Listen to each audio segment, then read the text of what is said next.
September 1916. 8,000 feet above the Somme Valley. The morning sun cast long shadows across the scarred French countryside as Lieutenant Franz Weber of the Kaiserliche Marinefliegerabteilung climbed steadily in his Albatros D2 Scout. The young German pilot, barely 22 years old, represented the cutting edge of aerial warfare, a warrior in a realm that hadn't existed just 2 years earlier. Weber's aircraft was one of the newest additions to the German arsenal.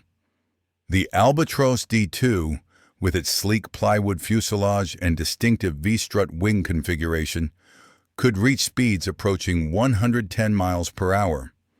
More importantly, it carried twin Spandau machine guns synchronized to fire through the propeller arc, a technological marvel that had transformed aerial combat from gentlemanly pistol shots to mechanized killing. But this revolutionary technology, born from Dutch engineer Anthony Fokker's interrupter gear, was still primitive, unreliable, temperamental. And on this particular September morning, it would demonstrate a fatal flaw that engineers had never anticipated. Weber was hunting.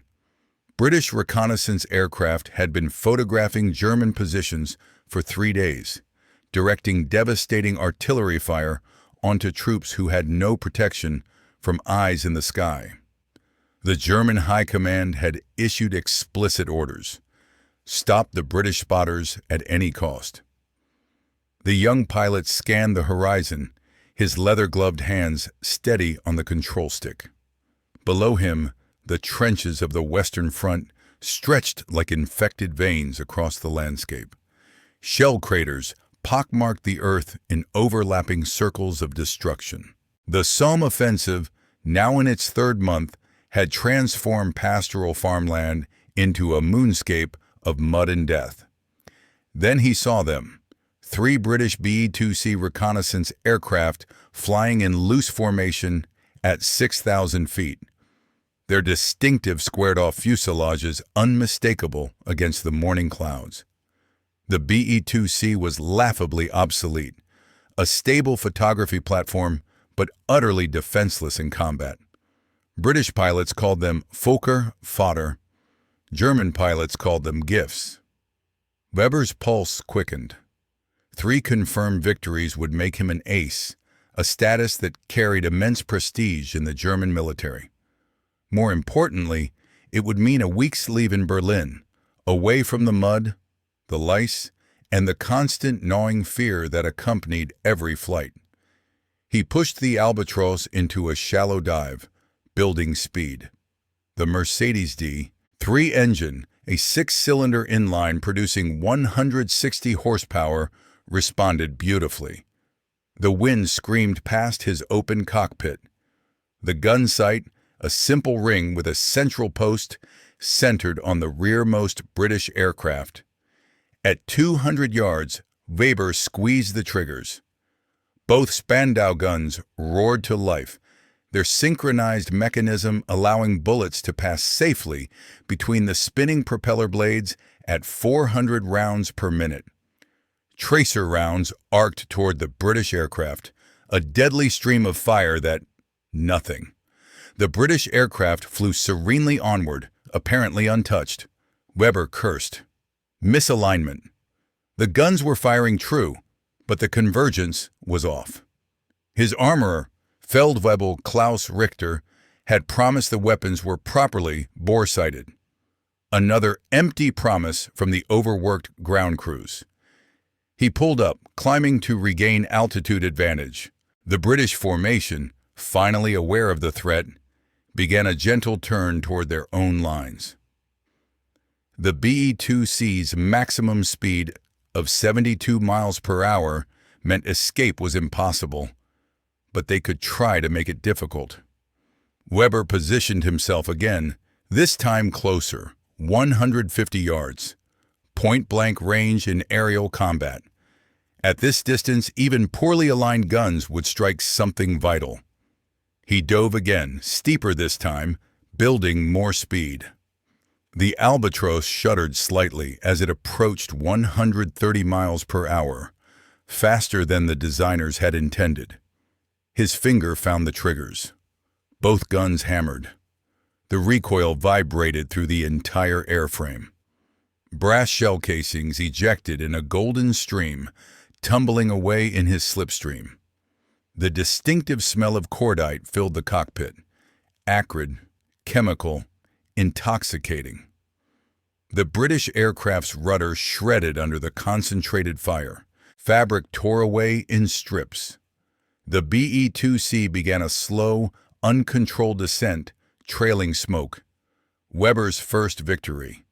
He banked hard left, searching for the remaining two British aircraft.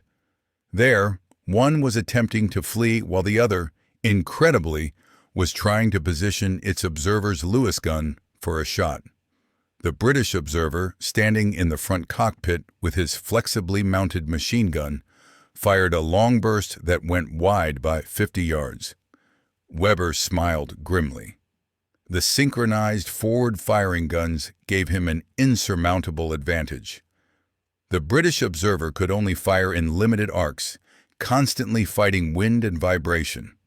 Weber could aim his entire aircraft like a weapon. He selected the fleeing BE-2C, diving from above and behind, the classic attack position that British pilots grimly called the Hun's Perch. The morning sun was behind him, making visual detection nearly impossible until the last moment.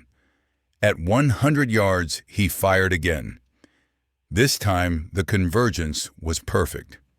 A stream of bullets walked up the British aircraft's fuselage, shredding fabric and wood. The observer slumped forward, his Lewis gun pointing uselessly at the sky. The pilot attempted an evasive turn, but the Albatros was too fast, too maneuverable. Weber fired again. The British aircraft's fuel tank exploded in a ball of orange flame. The BE-2C fell away, trailing black smoke and burning fabric. No parachutes. The Allies, in their infinite wisdom, refused to equip their pilots with parachutes, fearing it would encourage cowardice. 2 victories in less than 5 minutes. Weber's hands were trembling with adrenaline. One more, just one more. The third, BE-2C had given up fleeing and was now descending rapidly toward the British lines, hoping to reach the safety of anti-aircraft cover. Weber pushed his Albatros into a near-vertical dive, determined to catch his prey before it escaped. The airspeed indicator climbed past 140 miles per hour. The wings creaked under the strain. The control stick shook in Weber's hands. He was diving faster than the Albatros was designed to handle, but the third victory was within reach. At 6,000 feet, he began firing, long, sustained bursts that emptied half his ammunition.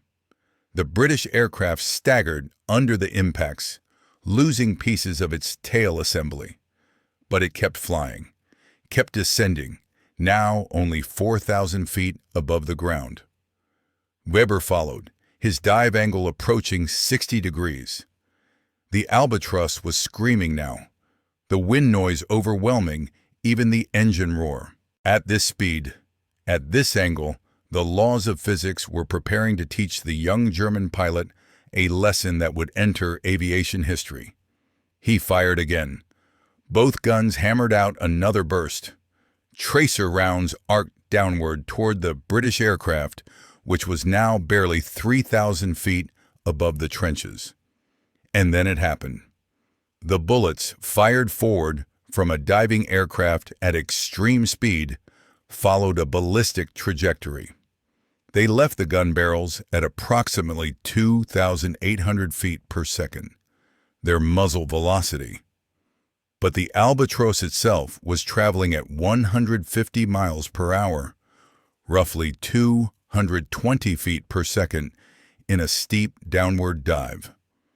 Physics, indifferent to nationality or tactical brilliance, took control. The bullets began their arc, slowing as they always did due to air resistance. The Albatros, however, maintained its speed, even accelerating slightly in the dive. Gravity worked on both the aircraft and the bullets, but the aircraft's superior aerodynamics allowed it to maintain velocity better than the tumbling projectiles. Weber never saw what was coming. He was focused entirely on the British aircraft ahead, lining up another burst, his finger tightening on the triggers. The impacts came from ahead. Impossible. The British aircraft was in front of him, not behind. Its observer's gun wasn't even manned. The man was dead or dying. Then understanding, too late. The holes appearing in his windscreen, the sudden pain in his shoulder, the engine coughing as bullets, his own bullets, punched through the cowling. Franz Weber had achieved the impossible. He had flown fast enough, dived steeply enough to catch up with his own gunfire. The phenomenon that nearly killed Franz Weber on that September morning in 1916 was a perfect storm of physics, technology, and tactical doctrine colliding in ways that aircraft designers had never anticipated. What should have been impossible, a pilot shooting himself down, became grimly possible through a combination of cutting-edge aircraft performance, primitive ballistic understanding, and the aggressive dive tactics that had become standard doctrine in the German Air Service. To understand how a pilot could shoot himself down, one must first understand the ballistics of aerial gunnery in 1916. The Spandau L MG-08/15 machine gun, Germany's standard aircraft weapon, was a marvel of engineering for its time. A lightened, air-cooled version of the famous Maxim gun that had dominated battlefields since the 1880s, it fired 7.92 by 57 millimeters Mauser ammunition at a muzzle velocity of approximately 2,800 feet per second, roughly 1,900 miles per hour. This seems extraordinarily fast, and it is, initially. But bullets don't maintain their muzzle velocity. The moment a projectile leaves the barrel, it begins fighting air resistance, and air resistance always wins eventually. A 7.92 millimeter bullet, weighing roughly 12.8 grams with a full metal jacket, has relatively poor aerodynamics compared to purpose-built projectiles. The round-nosed design, standard for military ammunition of the era, created significant drag. Within the first 100 yards of flight, the bullet had already lost substantial velocity, dropping to perhaps 2,400 feet per second. By 200 yards, it might be traveling at 2,200 feet per second. By 300 yards, the typical convergence distance for aircraft guns, velocity had decreased to roughly 2,000 feet per second. The deceleration wasn't linear. Air resistance increases exponentially with velocity, meaning the bullet lost speed faster in its initial flight than in later stages. But the critical factor wasn't just that bullets slowed down. Every projectile does. The critical factor was how quickly they slowed relative to the speed of the aircraft firing them. Now consider the aircraft. The Albatros D-2, pride of the German Air Service in late 1916, was a revolutionary design. Its semi-monocoque plywood fuselage, built up from thin strips of wood glued in alternating directions, was both lighter and stronger than the traditional wire-braced, fabric-covered, wooden frame construction used by most contemporary fighters. The wing design, featuring distinctive V-shaped interplane struts instead of the usual parallel struts, reduced drag while maintaining structural integrity. Powered by the Mercedes D-30 engine, a 6-cylinder inline water-cooled power plant producing 160 horsepower at 1,400 revolutions per minute, the Albatros could achieve a maximum level speed of 109 miles per hour at sea level. But in a dive, the performance transformed dramatically. The streamlined fuselage and robust construction allowed the Albatros to achieve speeds that would shake apart earlier designs. In a steep dive from altitude, the aircraft could reach 150 miles per hour, and in extreme cases, such as Weber's near-vertical pursuit, speeds approaching 160 miles per hour were possible. 160 miles per hour translates to 235 feet per second, still vastly slower than a bullet's muzzle velocity, which is why the problem seemed impossible to early aviation engineers.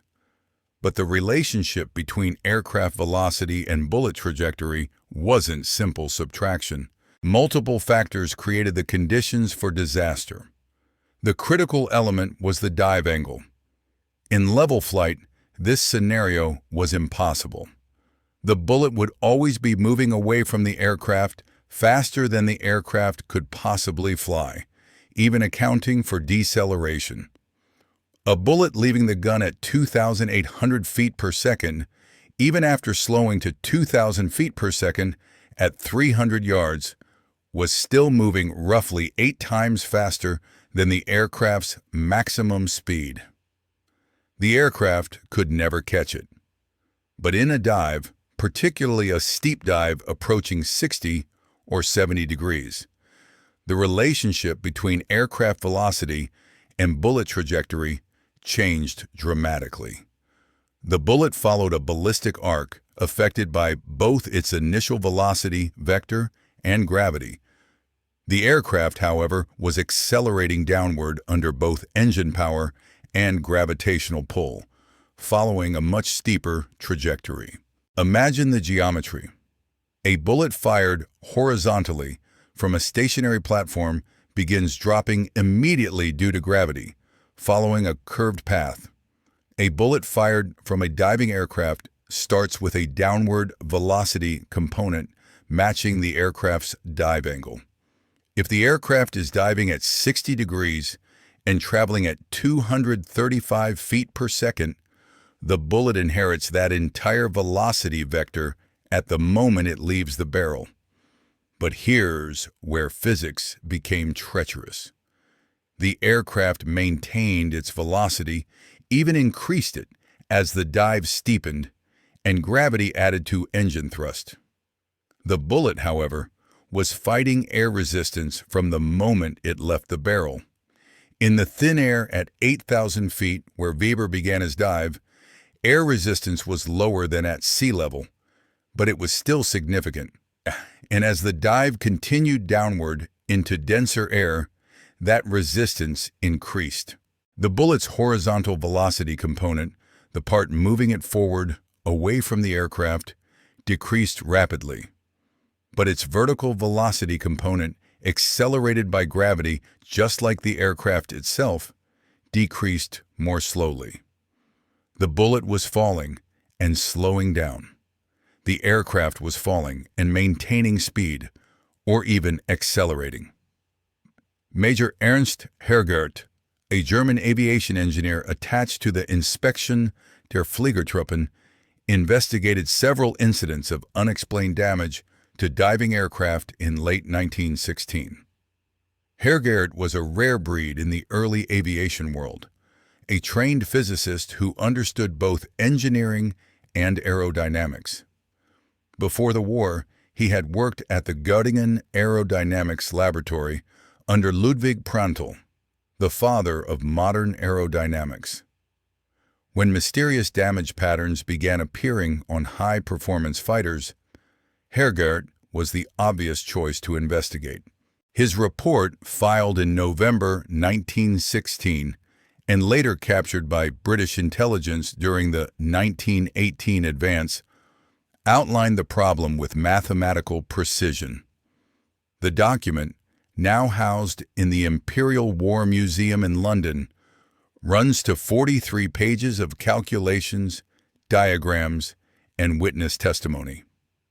The key passage read, "When an aircraft achieves a dive angle exceeding 55 degrees at speeds above 225 kilometers per hour, 140 miles per hour, and when weapons are fired in sustained bursts allowing projectiles to decelerate significantly before the aircraft's continued advance, the ballistic trajectory and aircraft flight path can intersect. This intersection occurs approximately 180 to 350 meters ahead of the aircraft, depending on specific conditions of altitude, air density, dive angle, and the duration of weapon fire."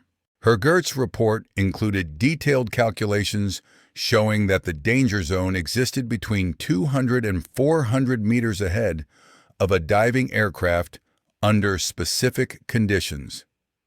The pilot, focused on his target and unaware of the ballistic mathematics unfolding ahead of him, would fly directly into his own bullet stream with no warning whatsoever. The report included a crucial observation that sent chills through the German air service. The pilot experiences no mechanical warning of this condition. The synchronization gear continues to function normally, preventing propeller strikes. The guns fire as designed, with normal recoil and sound.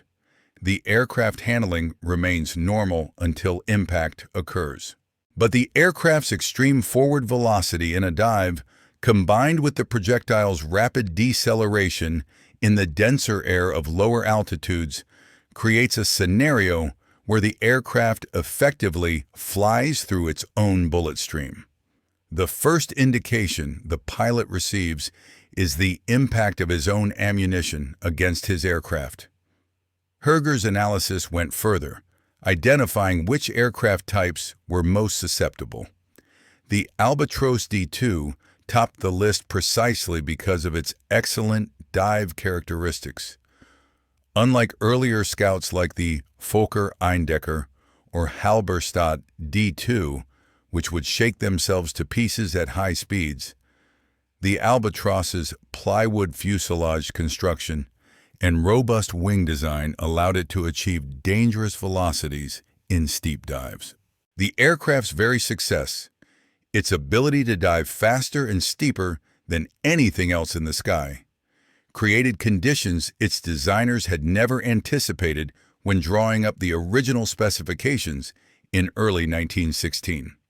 The Fokker D.3 and D.4, with their lighter construction and tendency toward control flutter at high speeds, were less susceptible simply because pilots couldn't push them as hard.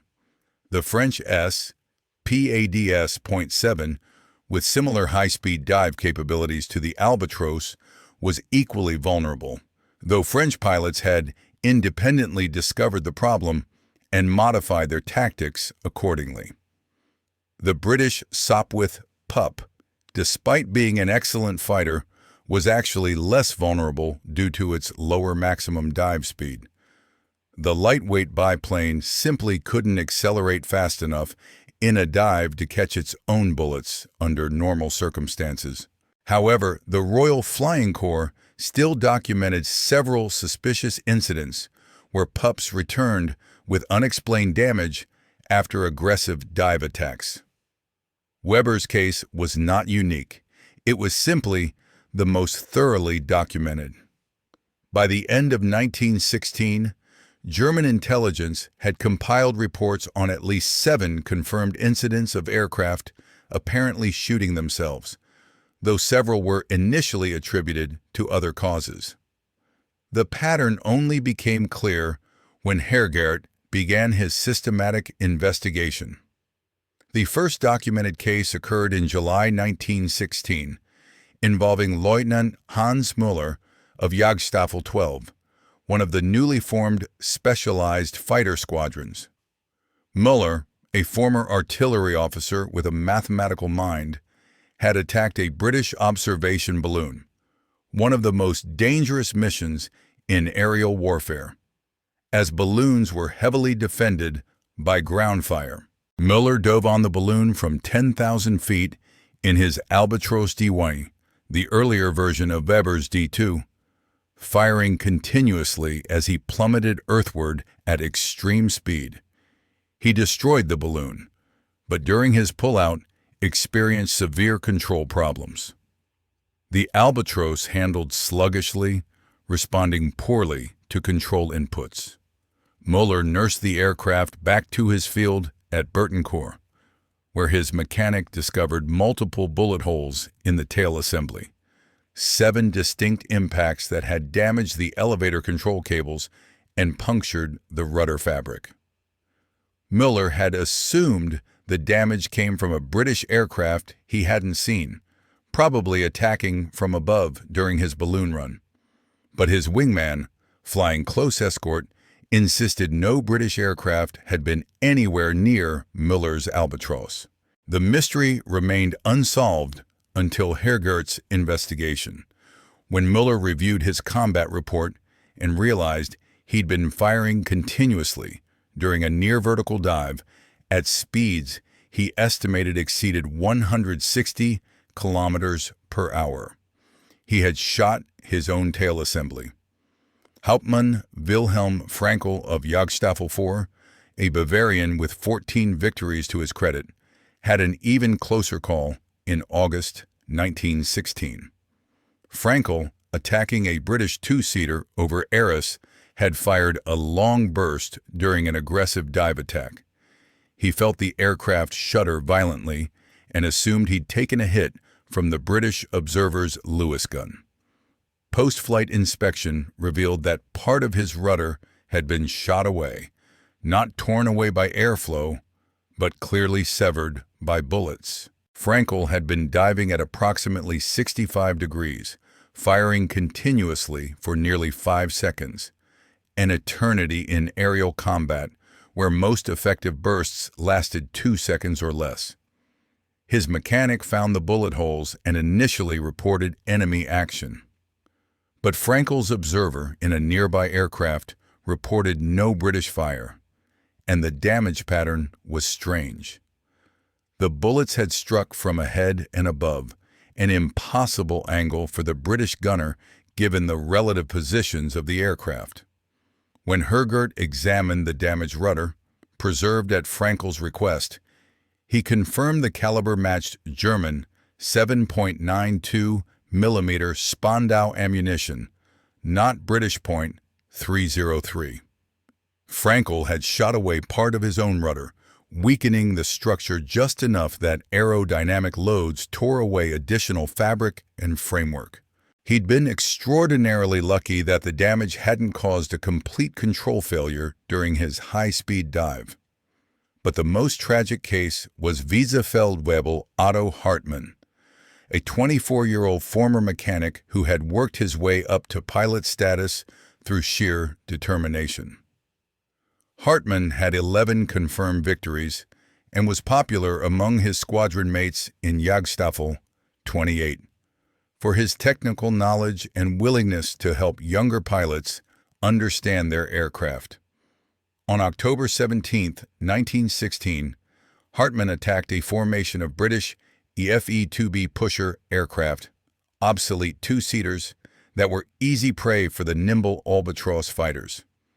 Witnesses on the ground and in the air reported that Hartmann dove on one FE-2B from high altitude, firing a long burst. The British aircraft fell away trailing smoke, clearly hit. But then Hartmann's Albatros, still in its dive, suddenly broke apart. The upper wing separated from the fuselage, followed immediately by structural failure of the lower wing. The aircraft disintegrated at approximately 4,000 feet, and Hartmann had no chance of survival.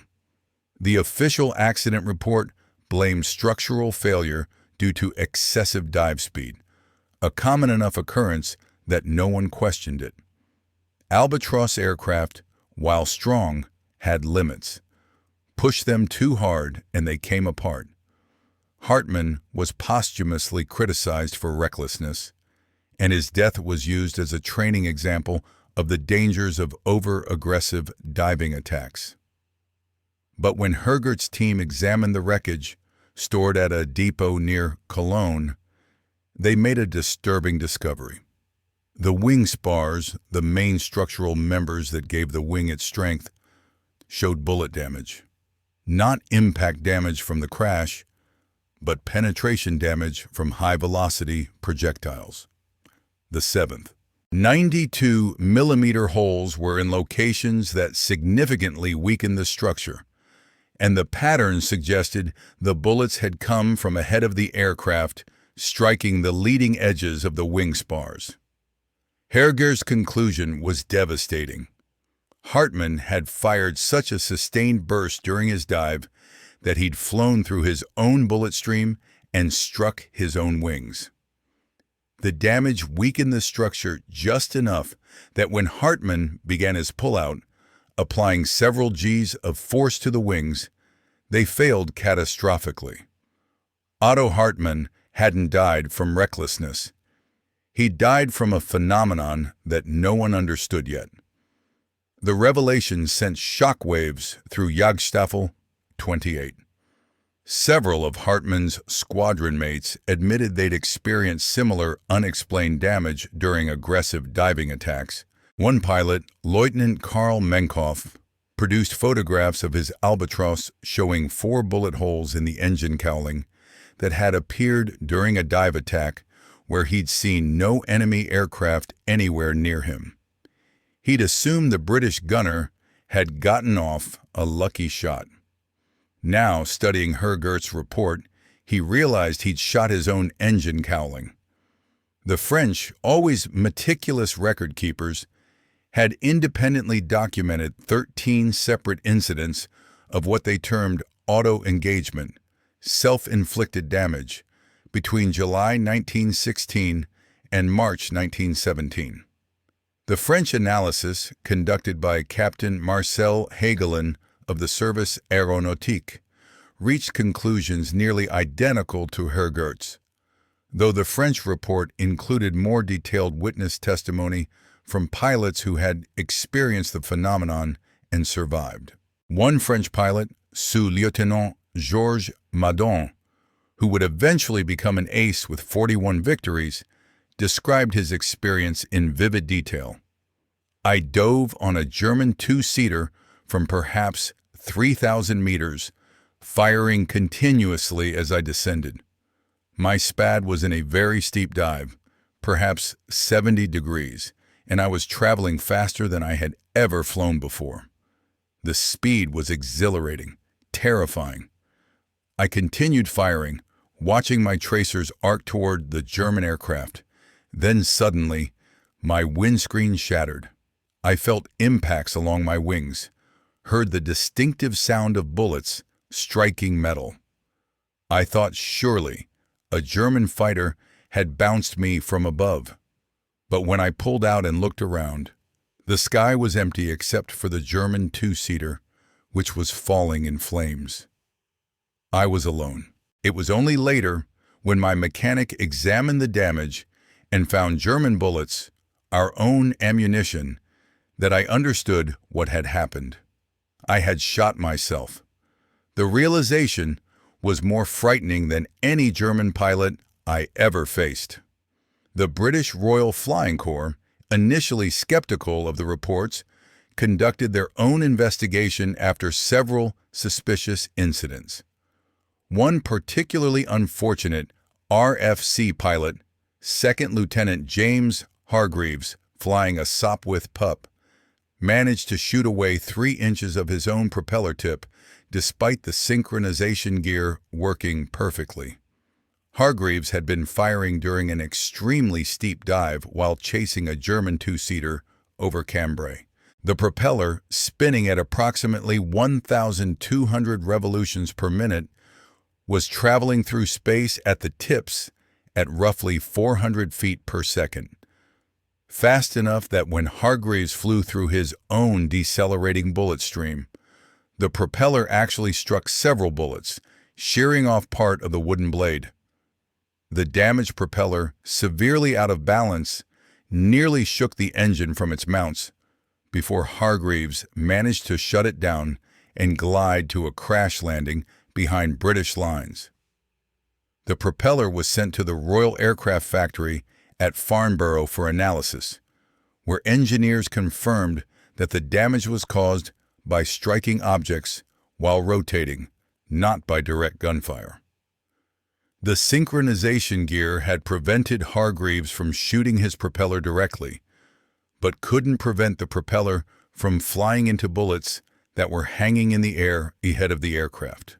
But back to Franz Weber, now fighting for his life at 3,000 feet above the Somme, his aircraft riddled with his own bullets, his engine failing, and his blood soaking through his leather flying jacket.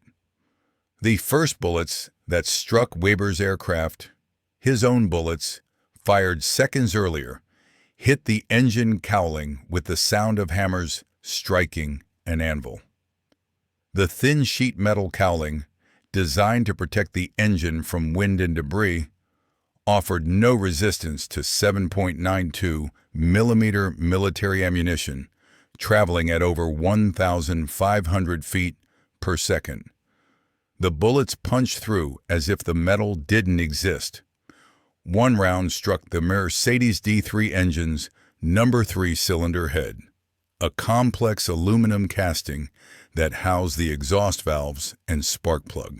The bullet, a standard ball round with a lead core and copper-jacketed steel envelope, struck at a slight angle, penetrating the cooling fins and shattering the cylinder head. The explosion of aluminum fragments destroyed the valve train, and suddenly, one of the engine's 6 cylinders was producing no power. Worse, it was creating drag as the piston continued to reciprocate against no compression. Another bullet severed an oil line, one of the rubber hoses that carried lubricating oil from the pressurized system to the rocker arms. Under normal operation, this line carried oil at approximately 40 pounds per square inch. When the bullet cut it, pressurized oil sprayed across the hot engine block, where it immediately began smoking, creating a dense gray-white cloud that obscured Weber's forward vision. The acrid smell of burning oil filled the cockpit, mixing with the ever-present scent of castor oil, used to lubricate the engine and famous for its distinctive, sickly, sweet odor.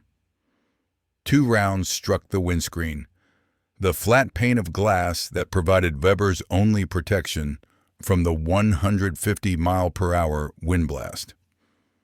The first bullet struck low, creating a star pattern of cracks that radiated outward from the impact point. The second struck higher, and the combination of impacts shattered the entire windscreen. Tempered glass exploded inward, filling the cockpit with glittering fragments.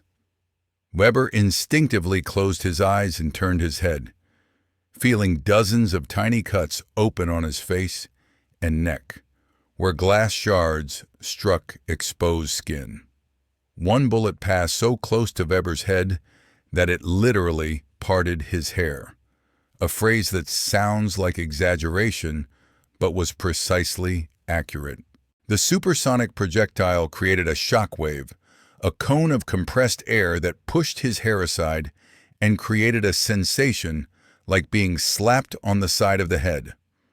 The crack of a bullet passing at supersonic speed is distinctive, a sharp report like a whip snapping. Weber heard 3 such cracks in rapid succession, so close they almost merged into a single sound. But the wound came from a bullet that didn't miss. It struck Weber's left shoulder, entering just above his collarbone, the clavicle, and slightly forward of the shoulder joint.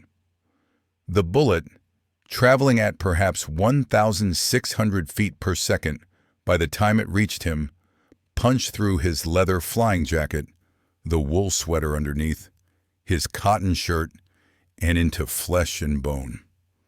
The impact felt like being hit with a red-hot poker. Weber's entire left side exploded in pain, the shock so intense that for a moment he couldn't breathe. The bullet tracked through the trapezius muscle, that thick band of tissue that connects the neck to the shoulder, and exited through his shoulder blade, the scapula, on his back. The exit wound was larger than the entry, as exit wounds always are, and blood immediately began soaking through his clothing. By terrible luck, or perhaps divine intervention, the bullet missed every major artery and vein in the region. The subclavian artery, which carries blood from the heart to the arm and sits mere centimeters from the bullet's path, remained intact. Had the bullet struck 1 centimeter lower and 1 centimeter more medial, Weber would have bled to death in less than 3 minutes. The blood loss from a severed subclavian artery is so rapid that consciousness is lost in seconds, and death follows swiftly. Weber's narrow miss was the difference between a painful injury and a fatal wound. The most dangerous hit, at least in terms of immediate survival, struck the fuel tank. Located directly in front of the cockpit, between the engine and the pilot, the Albatros's fuel tank was a rectangular metal container holding approximately 85 liters of aviation gasoline. In 1916, self-sealing fuel tanks were still years in the future. Weber's tank was simply welded sheet metal, with no protection against puncture. The bullet, another standard ball round, punched clean through both sides of the tank, entering the forward face and exiting the rear. 85 liters of highly volatile aviation gasoline, essentially high-grade petrol with a very low flash point, immediately began streaming through both holes. Gravity pulled the fuel downward, and it poured into the cockpit, pooling around Weber's feet and soaking into the wooden floorboards. The smell was overwhelming, sharp and chemical, instantly recognizable. Gasoline in an open cockpit at 150 miles per hour created vapor that streamed backward, filling Weber's nostrils and lungs. One spark, one hot surface, one electrical arc from damaged wiring, and the cockpit would become an inferno. Weber's training took over despite his shock, pain, and confusion. First rule of aerial combat, drilled into every pilot from their first day of training: altitude equals life. The higher you are, the more options you have, the more time you have to solve problems. Height is safety, height is time, height is survival. He pulled back hard on the control stick. A wooden grip connected through a complex system of cables and pulleys to the elevator surfaces on the tail. The Albatros responded sluggishly. The elevator control cables had been partially severed by one of the bullets, but it responded. The nose came up, slowly, reluctantly. The screaming dive transitioned to level flight, and Weber could feel the terrible stresses on the airframe easing as the forces of the pullout dissipated. The British BE-2C he'd been chasing disappeared from his consciousness, forgotten instantly. Survival was everything now. The 3 BE-2Cs, the victories he'd been so close to claiming, the ace status he'd been pursuing, all of it became meaningless. Only staying alive mattered. He was at 2,800 feet, behind German lines, but not by much.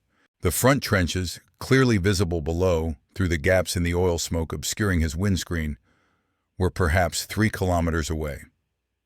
If the engine quit completely, if the fuel tank caught fire, if the structural damage from his own bullets proved too severe, he'd come down in no man's land at best, British territory at worst. No man's land, That blasted strip between the trenches where nothing lived and everything died was no place for a forced landing. The ground was a lunar landscape of overlapping shell craters filled with water, barbed wire, unexploded shells, and the unburied dead of both sides. Landing there meant certain death, if not from the crash, then from German or British artillery that fired on anything moving in that cursed space. The engine coughed, a sick sound that sent Weber's heart racing faster. The Mercedes D3 was running on 5 cylinders now, the damaged number 3 cylinder contributing nothing but friction. Worse, the oil pressure gauge was dropping rapidly as pressurized lubricant sprayed from the severed line. Without oil pressure, the engine would seize. The pistons would weld themselves to the cylinder walls from friction heat, and the entire mechanism would lock solid. The engine coughed again, more violently this time.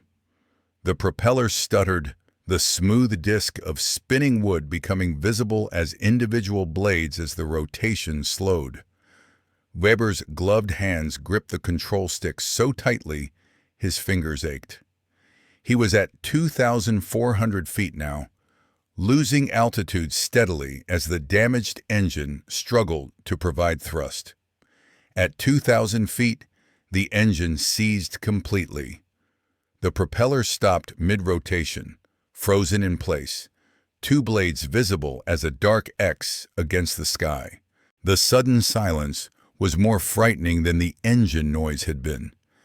Now there was only the whistle of wind through the wing wires and the creaking of the airframe as it transitioned from powered aircraft to glider.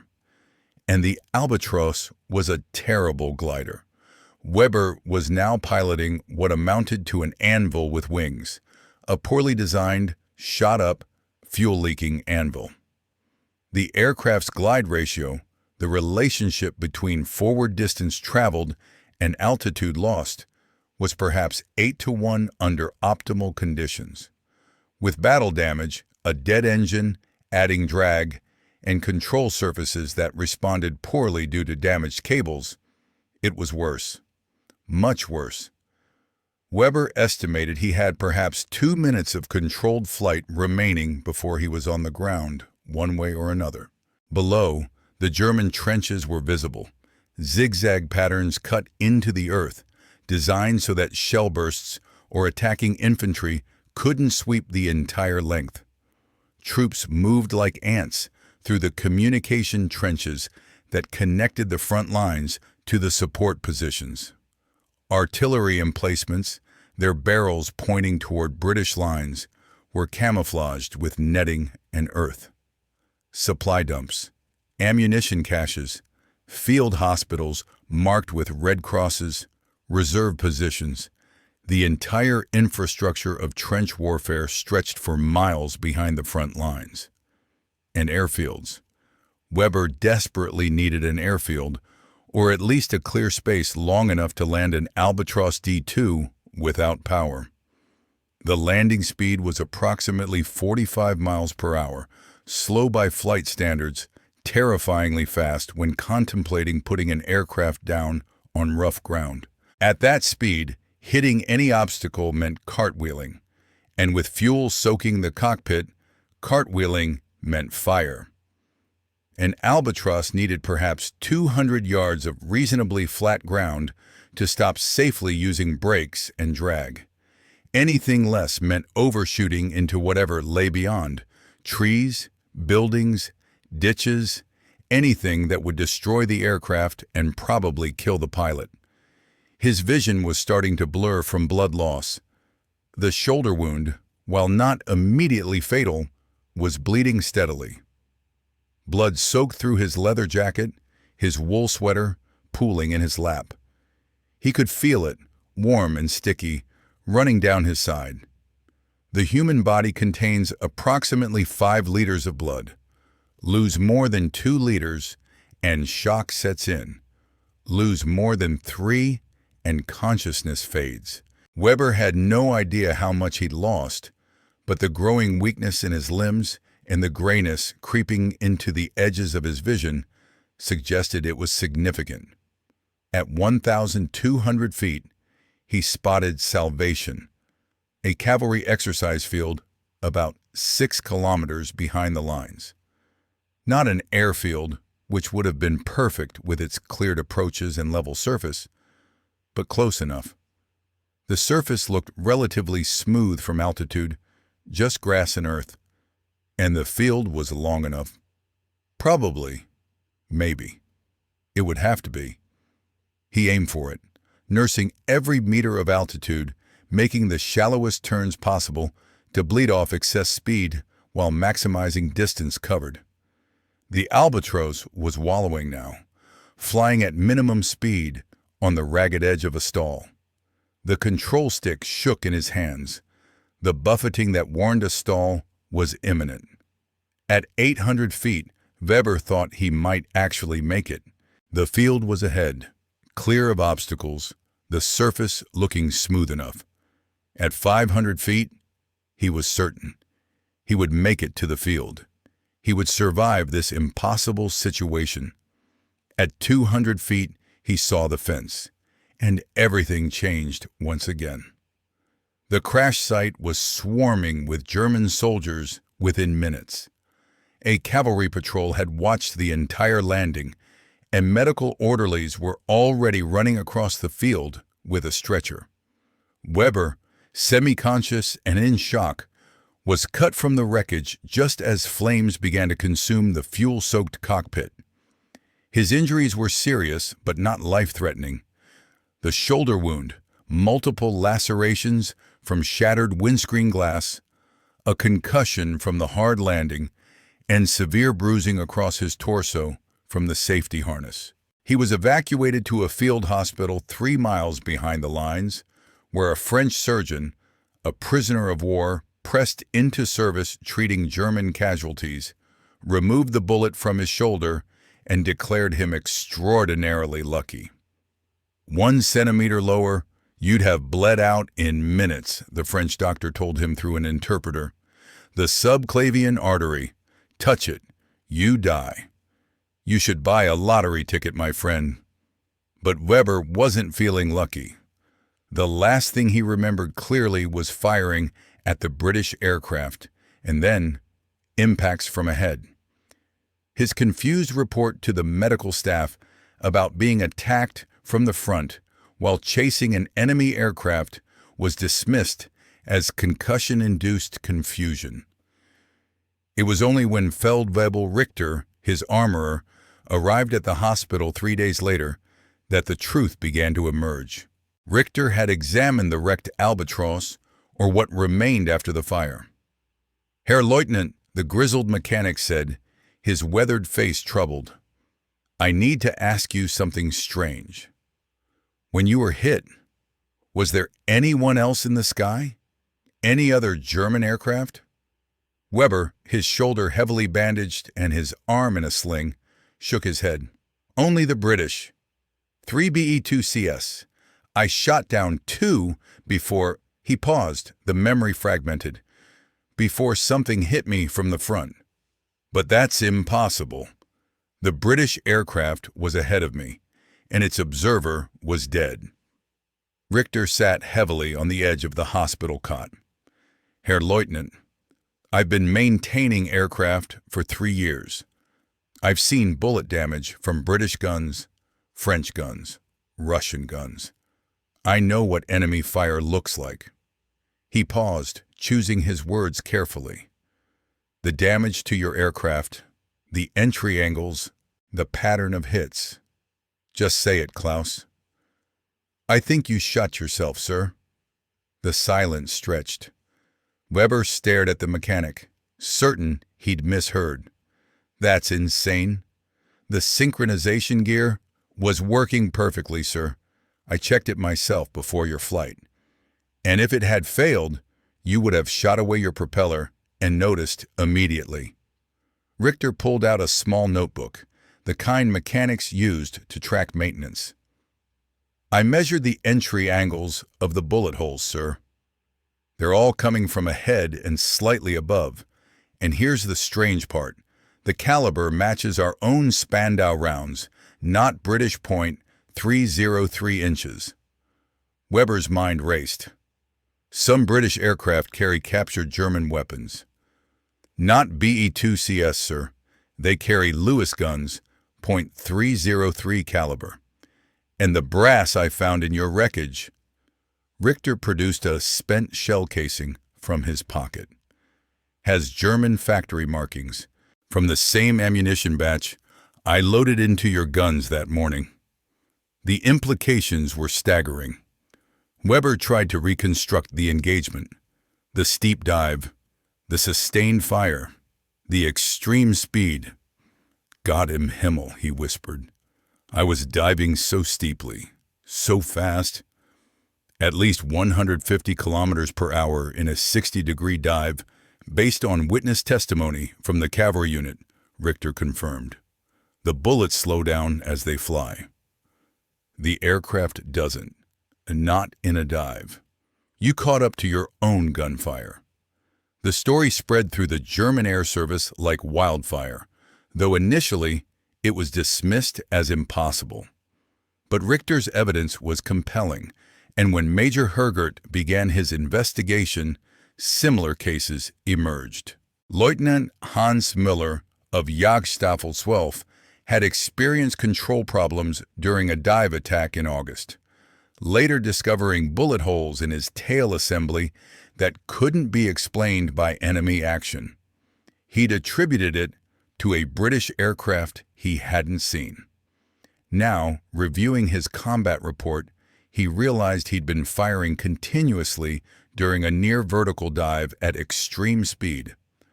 Hauptmann Wilhelm Frankel had actually shot away part of his own rudder during a dive attack in July. He'd assumed it was structural failure from the high-speed dive. The investigation revealed bullet holes with entry angles that could only have come from his own weapons. Most tragically, Vizefeldwebel Otto Hartmann had died when his Albatros broke apart during a dive attack in October. The official report blamed structural failure, but examination of the wreckage revealed bullet damage to crucial wing spars, damage that weakened the structure just enough that the dive loads tore the aircraft apart. Hartmann had literally shot down his own aircraft, though he never lived to realize it. The German High Command, faced with mounting evidence, issued a confidential technical bulletin in December 1916. Pilots are advised that sustained fire during steep, high-speed dives may result in the aircraft's flight path intersecting with the ballistic trajectory of fired ammunition. This phenomenon, while rare, has been confirmed in multiple incidents. Pilots should limit burst length during dives exceeding 50-degree angles at speeds above 140 kilometers per hour. The British, learning of the phenomenon through captured documents and their own investigations, issued similar guidance. The French were characteristically more direct. "Do not shoot yourself, idiots." But the ultimate solution wasn't training. It was technology. By 1917, aircraft performance had improved to the point where the problem largely disappeared. Faster aircraft meant bullets decelerated less before the aircraft caught them. Higher velocity weapons maintained their speed advantage longer. And most importantly, pilots learned to fire in short, controlled bursts rather than sustained streams. The phenomenon became a footnote in aviation history, a curious anomaly from the early days of aerial gunnery. But for the pilots who experienced it, those who survived anyway, it was a terrifying reminder that in warfare, the enemy you never see coming is sometimes yourself. Franz Weber never flew combat again. His shoulder wound healed, but the nerve damage left his left arm with limited mobility, acceptable for civilian life, inadequate for the physical demands of combat flying. He was reassigned to training duties, where he spent the remainder of the war teaching new pilots about the dangers of aerial gunnery, including one particularly memorable lecture on ballistics that left his students stunned. "Gentlemen," he would tell each new class, gesturing with his partially disabled arm, "I have been shot down by the British, by the French, and by my own stupidity. Of the three, my own stupidity was the most embarrassing and the most educational." His case study became required reading at German aviation schools. The physics were explained in painstaking detail: bullet deceleration curves, aircraft velocity profiles, the critical angles and speeds where the phenomenon could occur. Mock combat exercises specifically trained pilots to avoid the conditions that made self-inflicted damage possible. But the phenomenon had broader implications beyond individual cases. It revealed fundamental truths about the nascent science of aerial warfare, truths that would shape aircraft design and tactics for decades. First, it demonstrated that intuition was a poor guide in three-dimensional combat at high speeds. Pilots' instincts, honed through thousands of years of ground-based warfare, were inadequate for a realm where physics behaved in unexpected ways. What seemed impossible, shooting yourself, was not only possible but had happened multiple times. Second, it exposed the danger of pushing technology to its limits without fully understanding the consequences. The Albatros D-2 was an excellent aircraft, but its very success, its ability to dive at extreme speeds, created conditions its designers had never anticipated. The synchronization gear worked perfectly, yet pilots were still shooting themselves. Third, it highlighted the importance of engineering analysis in warfare. Major Hergert's investigation, with its careful measurements and ballistic calculations, solved a mystery that had killed and wounded multiple pilots. Modern warfare required not just brave warriors, but scientists and engineers who could understand the complex interactions of technology and physics. The tactical implications were significant. The standard attack doctrine of the time, steep diving attacks with sustained fire, had to be modified. Pilots learned to fire in shorter bursts, to pull out of dives earlier, to be more selective with their ammunition expenditure. These changes had the unintended benefit of improving accuracy. Short, controlled bursts were more effective than spraying bullets wildly. British pilot Albert Ball, one of the RFC's top aces with 44 victories, developed a technique specifically designed to avoid self-inflicted damage. He would dive to a position slightly below and behind his target, then pull up into a climbing attack, firing short bursts as his aircraft's nose tracked through the enemy aircraft. This ball attack became standard doctrine and eliminated the risk of catching one's own bullets. The phenomenon also influenced aircraft design. Engineers began considering not just what an aircraft could do, but what problems its capabilities might create. Dive brakes, which would become standard equipment in later dive bombers, were partially inspired by the need to control dive speeds. Ammunition feed systems were redesigned to reduce the risk of jams during high-G maneuvers, another lesson learned from pilots who discovered their guns had jammed while trying to recover from steep dives. Perhaps most significantly, the incident highlighted the importance of systematic investigation and knowledge sharing. Before Hergert's study, each incident had been treated as an isolated mystery or pilot error. Only when data was compiled and analyzed did the pattern emerge. This lesson would be applied throughout aviation history. Accidents and near misses were gold mines of information if properly investigated. The interwar period saw aviation engineers use Weber's case as a teaching example. Dr. Theodor von Kármán, the Hungarian-American aerospace engineer, included it in his lectures on ballistics at Caltech. A bullet is not a beam of light, he would explain. It slows down. An aircraft does not necessarily, at least not as quickly. In the right circumstances, or rather the wrong circumstances, they can meet again. This is physics, gentlemen, not magic. World War II brought aircraft that were so fast, the phenomenon essentially disappeared. A P-51 Mustang, or FW-190, diving at 400+ miles per hour, would never catch its own .50 caliber or 20mm rounds. The bullets maintained their velocity advantage across any practical engagement range. But new problems emerged.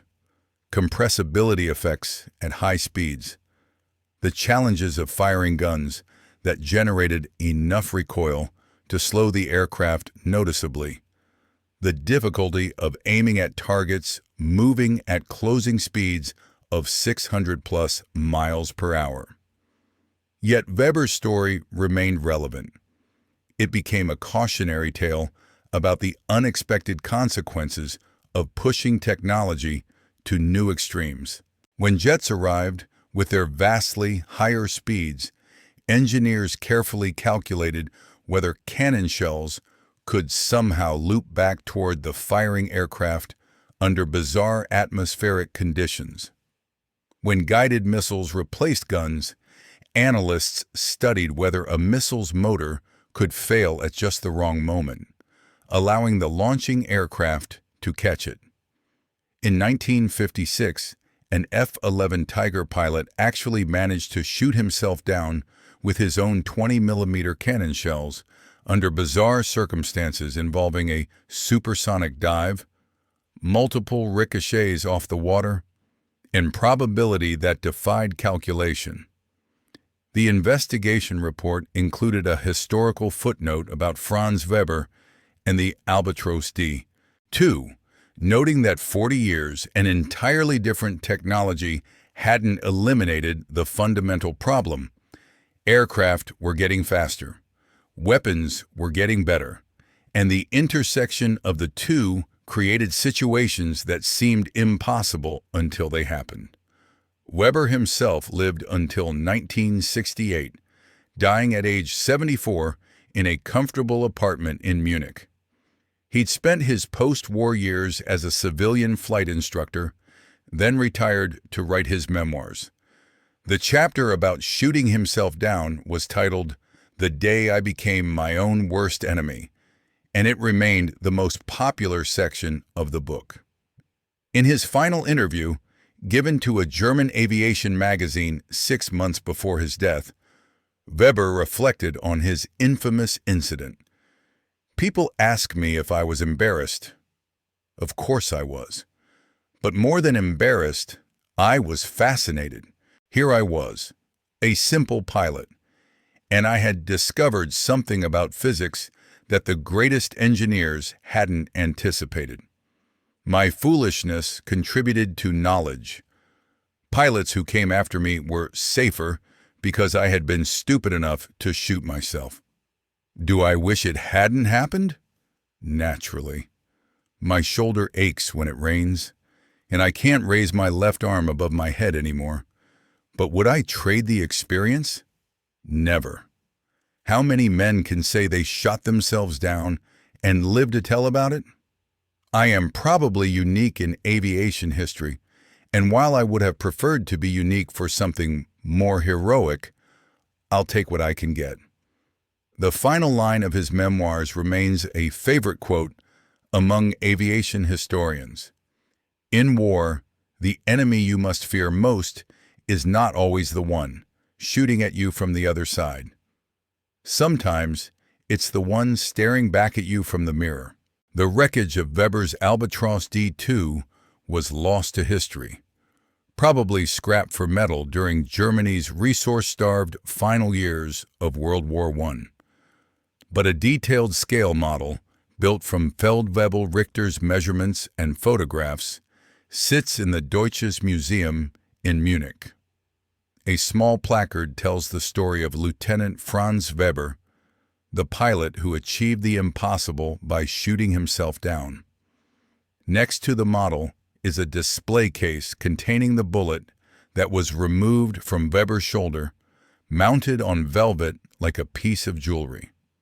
The museum caption reads simply, "Evidence that in warfare, as in life, the most dangerous enemy can be your own actions." And perhaps that's the real lesson of Franz Weber's story. Not the physics, not the ballistics, not even the aviation engineering, but the fundamental truth that pushing the limits of technology without fully understanding the consequences can create dangers you never imagined. Weber pushed his Albatros to its extreme limits, fired his weapons under conditions never tested, and discovered that the cutting edge of capability is often indistinguishable from the edge of disaster. He learned this lesson at 3,000 feet above the Somme, traveling at 150 miles per hour, chasing his third victory of the morning. The price was a shoulder wound, a crashed aircraft, and a permanent place in aviation history as the man who proved that in aerial combat, if you're going fast enough and diving steeply enough, you can indeed be your own worst enemy. The sky, it turned out, wasn't just dangerous because of what was coming at you. Sometimes the greatest danger was what you sent ahead, only to catch up with it later. Weber's story endures not because it's unique, though it certainly is unusual, but because it's universal. Every generation of warriors using new technology discovers unexpected consequences of pushing those tools to their limits. The weapons change, the speeds increase, the altitudes grow higher, but the fundamental dynamic remains. Human ambition and technological capability can combine in ways that even the designers never anticipated. And sometimes, just sometimes, you can shoot yourself down and live to laugh about it, even if your shoulder hurts when it rains.